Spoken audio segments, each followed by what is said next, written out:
హైదరాబాద్ నందినగర్ నివాసంలో బీఆర్ఎస్ అధినేత కేసీఆర్ తో హరీష్ రావు సమావేశమయ్యారు.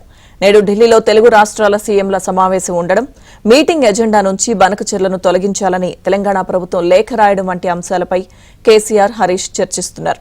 మరోవైపు బనకచెర్లను తీవ్రంగా వ్యతిరేకిస్తున్న బీఆర్ఎస్ బనకచెర్లపై రేవంత్ రెడ్డి సర్కార్ ఏపీకి అనుకూలంగా వ్యవహరిస్తోందని ఆరోపిస్తోంది. మాజీ సీఎం కేసీఆర్ అలాగే హరీష్ రావు భేటీకి సంబంధించిన పూర్తి అప్డేట్స్ మా ప్రతినిధి నరేష్ అందిస్తారు. నరేష్, మాజీ ముఖ్యమంత్రి బీఆర్ఎస్ అధినేత కేసీఆర్ వరుస సమావేశాలను నిర్వహిస్తున్నారు. నందినగర్ నివాసంలో నిన్న కూడా ఆయన పార్టీ నాయకులతో సమావేశమయ్యారు. తాజా రాజకీయ పరిణామాల మీద కూడా చర్చిస్తున్నారు. ఈ నేపథ్యంలోనే ఈ రోజు కాసేపటి క్రితమే మాజీ మంత్రి బీఆర్ఎస్ పార్టీ కీలక నాయకుడు ఉన్న హరీష్ రావు, మాజీ నీటిపారుదల శాఖ మంత్రి హరీష్ రావుతో కేసీఆర్ సమావేశమయ్యారు. ముఖ్యంగా ఈ రోజు ఢిల్లీలో కాసేపట్లో మధ్యాహ్నం 2:30 గంటలకు కేంద్ర జలశక్తి మంత్రి సిఆర్ పాటిల్ ఒక కీలకమైన సమావేశాన్ని నిర్వహిస్తున్నారు.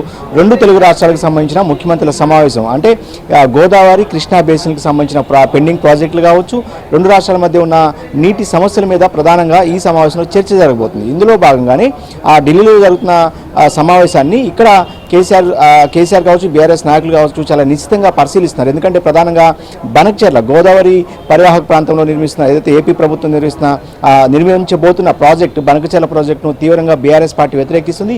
ఇందులో భాగంగానే తెలంగాణ ప్రభుత్వం రాత్రి ఒక లేఖను కూడా, నిన్న సాయంత్రం ఒక లేఖను కూడా ఏదైతే కేంద్ర జలశక్తి మంత్రిత్వ శాఖకు రాసింది. ఇవాళ జరగబోతున్న సమావేశం నుంచి, ముఖ్యమంత్రుల సమావేశంలో అజెండా నుంచి బనకచెర్ల ప్రాజెక్టును తొలగించాలి, అన్ని సమస్యలు పరిష్కారం అయ్యే వరకు కూడా బనకచెర్ల ప్రాజెక్టు మీద ఎలాంటి ముందడుగు వేయవద్దనేది తెలంగాణ ప్రభుత్వం కేంద్ర జలశక్తి మంత్రిత్వ శాఖను కోరింది. సో ఈ నేపథ్యంలోనే ఇవాళ ఏం జరగబోతుంది అనే అంశం మీద కూడా కేసీఆర్ కావచ్చు, ఈ పార్టీ ఏదైతే బీఆర్ఎస్ పార్టీ నాయకులు కాస్త నిశ్చితంగా పరిశీలిస్తారు.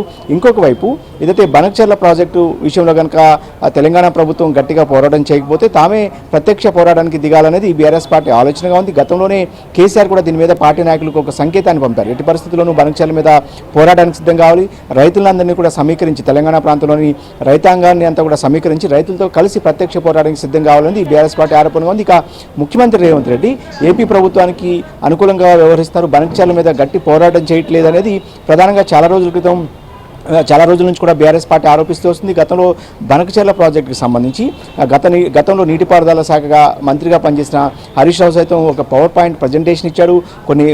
కొన్ని అనుమానాలను కూడా లేవనెత్తారు. ఒకవేళ ప్రాజెక్ట్ నిర్మిస్తే కనుక ముఖ్యంగా ఉత్తర తెలంగాణతో పాటు తెలంగాణ రైతాంగం అంతా కూడా తీవ్రంగా నష్టపోవాల్సి ఉంటుంది. ఉద్యమమే నీళ్లు నియామకాల మీద జరిగింది కాబట్టి నీళ్లను కోల్పోతుంటే ఇటు ప్రభుత్వం పట్టించుకోవట్లేదని ప్రధానంగా బీఆర్ఎస్ పార్టీ ఆరోపిస్తుంది. అదేవిధంగా గోదావరి జిల్లాలో ఒక 1000 టీఎంసీలు, కృష్ణా జిల్లాలో 500 టీఎంసీలు వదిలేసి మిగతా నీటిని అంతటిని కూడా తీసుకెళ్తే తమకు ఎలాంటి ఇబ్బంది లేదనేది గతంలో ముఖ్యమంత్రి రేవంత్ రెడ్డి వ్యాఖ్యానించారు. ఈ వ్యాఖ్యల్ని చాలా సీరియస్గా తీసుకుంది బీఆర్ఎస్ పార్టీ. ఎట్టి పరిస్థితుల్లో సాధ్యం కాదు.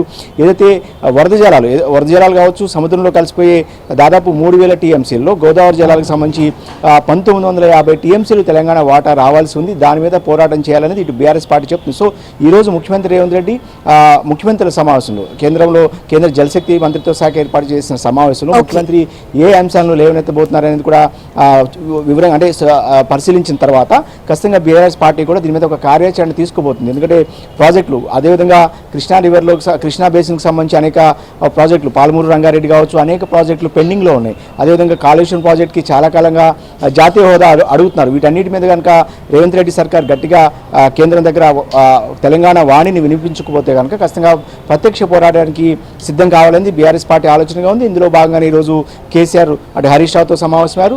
ఈ సమావేశం తర్వాత పార్టీ ఒక ప్రణాళికను కూడా, భవిష్యత్ కార్యాచరణ కూడా ప్రకటించే అవకాశం కనిపిస్తోంది. Right, thank you Naresh.